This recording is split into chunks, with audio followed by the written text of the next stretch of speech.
Assalamualaikum warahmatullahi wabarakatuh. Perkenalkan, nama saya Muhammad Taufik Hidayat dari Prodi Pendidikan Agama Islam, Fakultas Agama Islam semester 5. Video ini saya buat untuk memenuhi tugas UTS mata kuliah Etika Politik Pendidikan Islam dengan dosen pengampu M. Syarif MPDI. Video ini saya akan menjelaskan tentang sejarah berdirinya pesantren di Indonesia dan pengaruh pesantren dalam perkembangan pendidikan di Indonesia.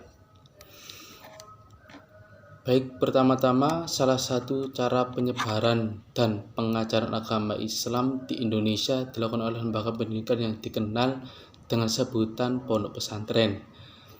Perannya sangat besar dalam masa-masa awal penyebaran Islam di Nusantara. Sementara itu, dalam buku Atlas Wali Songo karya Agus Sunyoto, pesantren disinyalir merupakan hasil islamisasi sistem pendidikan lokal yang berasal dari masa Hindu-Buddha di Nusantara. Kala itu, lembaga pendidikan lokal berupa padepokan dan dukuh banyak didirikan untuk mendirikan para cantrik. Para cantrik yaitu murid dari Buddha-Buddha tersebut. Dan dalam jurnal At-Ta'dib Sejarah Pesantren di Indonesia yang ditulis oleh Herman DM disebutkan bahwa pesantren setidaknya mempunyai 3 unsur, yaitu santri, kiai atau guru, dan asrama atau pondok. Selanjutnya, banyak orang yang memaknai pesantren semata-mata dengan bentuk bangunan fisik pesantren itu sendiri. Di sisi lain, tidak sedikit pula yang mengenal pesantren dari perspektif yang lebih luas, yakni perannya dalam penyebaran Islam di Indonesia, mulai dari membentuk dan memelihara kehidupan sosial, kultural, keagamaan, hingga politik.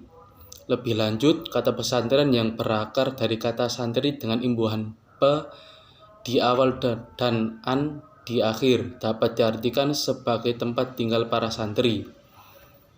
Istilah pesantren pada dasarnya merupakan sebuah tempat pendidikan Islam tradisional yang di dalamnya juga terdapat asrama bagi para siswa atau muridnya.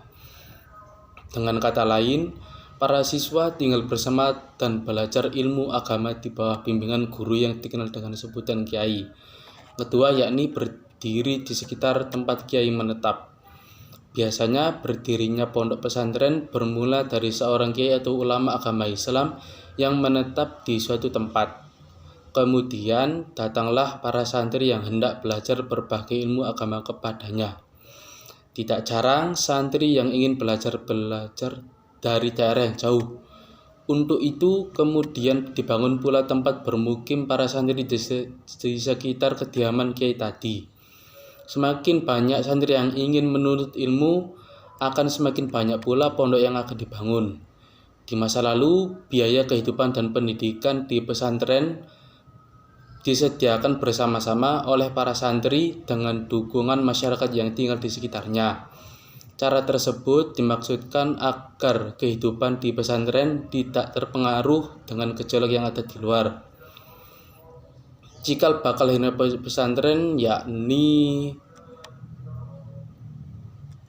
sistem pendidikan ala pesantren yang menjadikan kiai sebagai pusat segala perkara sempat meredup.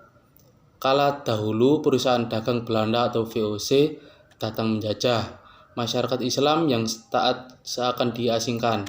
Para ulama yang diikuti masyarakat dijauhkan pusat pemerintahannya karena dianggap membawa potensi terjadinya kerusuhan.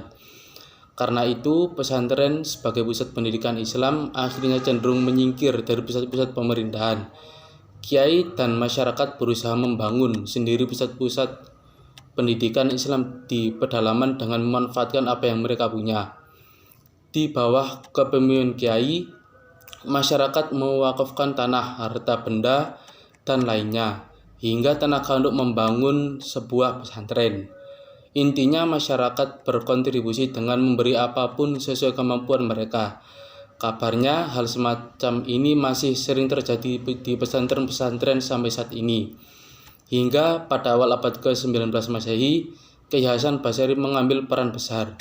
Ia mendirikan sebuah pesantren di Tegalsari, Ponorogo, Jawa Timur, yang didirikan oleh Sultan Pakubuwono II pada tahun 1742 sebagai ucapan terima kasih kepada Kiai Hasan Basari.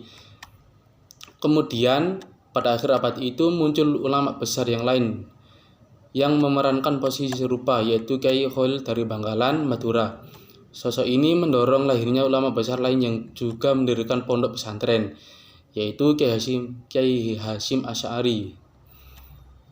Kiai Hasyim Asy'ari mendirikan pesantren Tebu Ireng di Jombang. Kemudian beliau membentuk Nahdlatul Ulama atau NU yang kini menjadi organisasi terbesar di Indonesia. Kini seiring perkembangan zaman, pesantren-pesantren sudah semakin modern, baik dari kurikulum maupun fisik bangunannya.